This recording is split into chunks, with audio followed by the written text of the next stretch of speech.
I've been given this title of Reimagining Purpose, which I have to admit sounds like the title of a pretty bad self-help book. But I won't bore you with some advice stemming from some midlife crisis.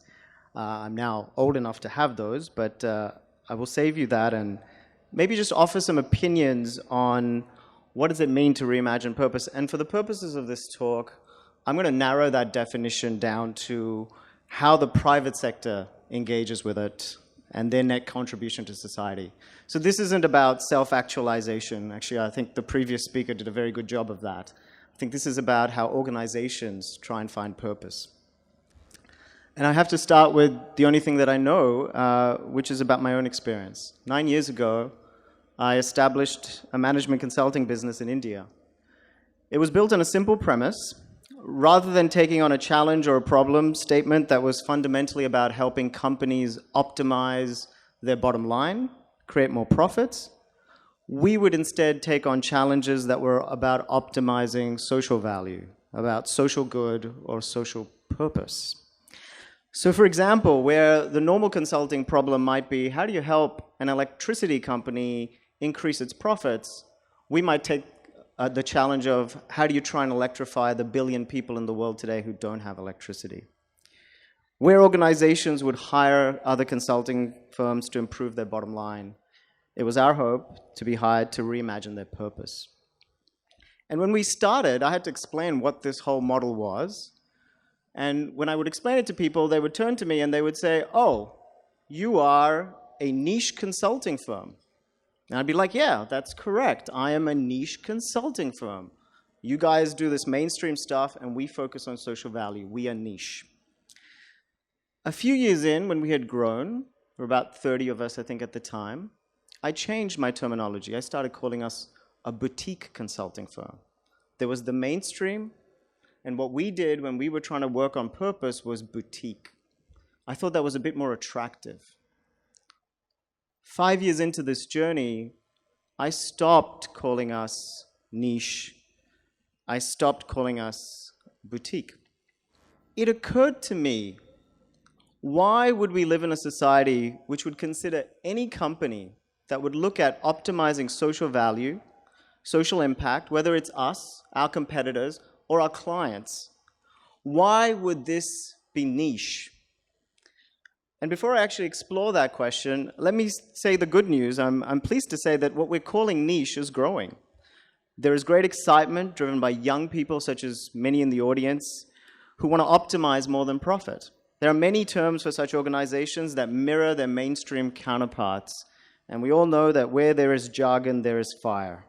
So social enterprises, companies that try and deliver both profits and a set of social values. There are impact investors that look at the return of not only the economic return, but the social economic return. There are even lawyers who are in the business of helping those that help others. There are consultants like us.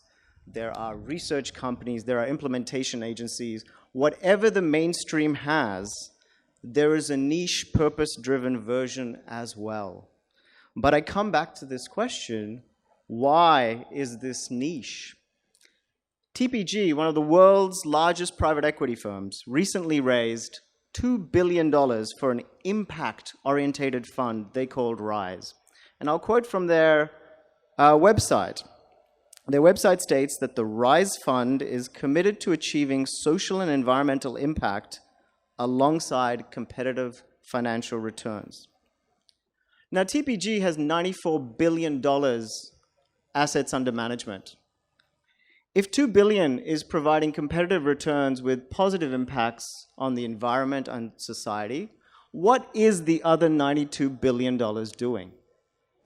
It's like a confession. It's like they're saying that the good stuff is the niche.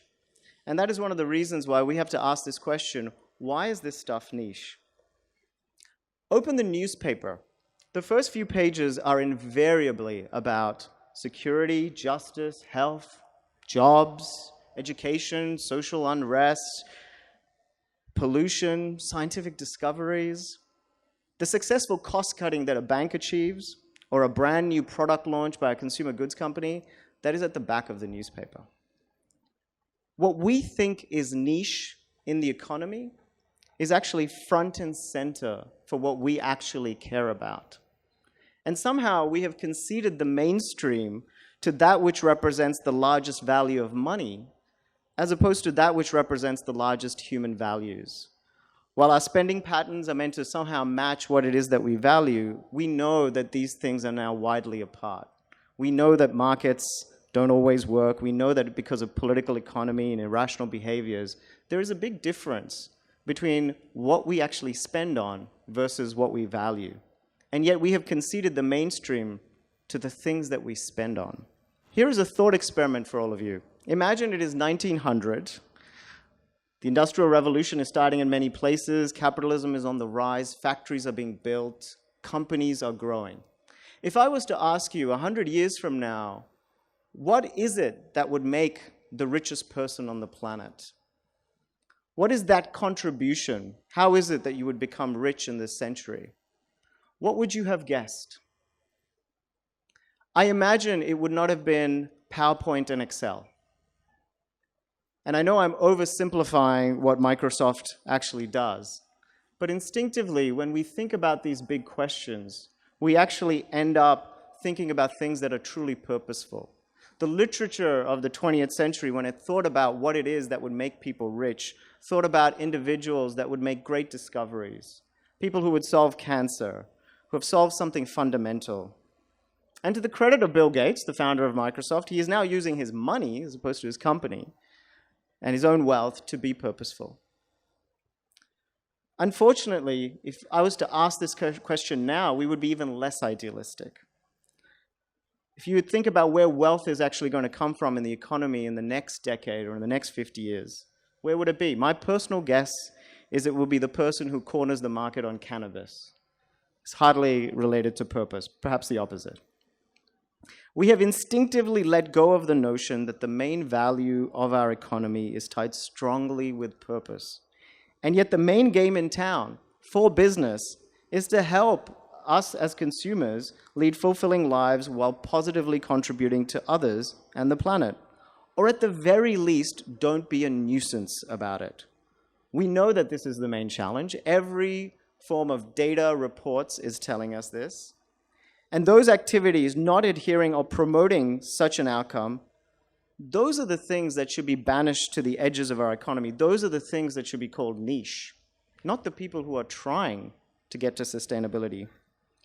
The truth is that if your business today is not making a net positive contribution to the UN Sustainable Development Goals, then in the long arc of history, you're a nuisance. Yet we have some sort of hangover from the economic and management thinking designed and formulated in the Industrial Revolution. Workers went to factories. Factories were owned by limited liability companies. Those companies, in turn, were invested in by faceless shareholders who were only interested in optimizing profit. Where does the question of having purpose for a company even arise? So much so that if you look at the American corporate tradition, timely place to talk about that. It is actually illegal for you as a company to act against your shareholders in terms of optimizing profit. While it is benign, while other traditions are more benign, it is true in general that it is almost impossible in our current legal structures to actually optimize for both. This wasn't always the case. Companies, jobs used to be much closer to home. Your sense of how you contributed to the communities was a lot more visible. And so were the impacts that you had, the environmental and the social. So how do we get back there? There's a lot that needs to be done to be able to get there. And I'm not going to unpack it today. But I have a very sort of simple and basic idea in how we reimagine this. Let's reimagine purpose by changing the conversation around it. It's not the nice-to-have thing or the niche economic activity or the thing that you do after you get rich, but it's the thing that should be core. The interesting and odd thing should not be someone investing with social purpose. Instead, ask a regular investor, why aren't they investing with purpose? What's wrong with them? Every enterprise should be a social enterprise. We should be asking why they're not. instead of why they are. You don't promote any social objectives in your company? Why not? What's wrong with you? When you go to a company and ask about their purpose, and they send you to their CSR arm, ask them, hey, why can't you tell me? What are the rest of you doing? I say all of this because this is a youth conclave, and young people are adept at changing the conversation. You also can vote with your feet. Make purpose the main criteria for joining a firm. In a job interview, ask how the company makes impact in society, and what do they expect those impacts to be over the next 5 years. See what the answer is. While this wasn't a talk about individual purpose or self-actualization, 80% of you will work in private organizations and spend 8 to 10 hours a day there. By some accounts, kids born today, and we heard from earlier speakers, could live to 120 years. That means potentially working for 80 years. That's 150,000 hours that you will spend in the workplace. Our own purpose is inextricably linked with the purpose of the organization we work for. Your job choices can change the conversation. I started this talk by describing the journey of Dalberg, the impact consulting firm I work for. When today potential recruits ask me if we are a niche or a boutique consulting firm, I say no. We're just small compared to the size of the challenge ahead of us. But we're working on the things people care about most, and that's what matters. Thank you.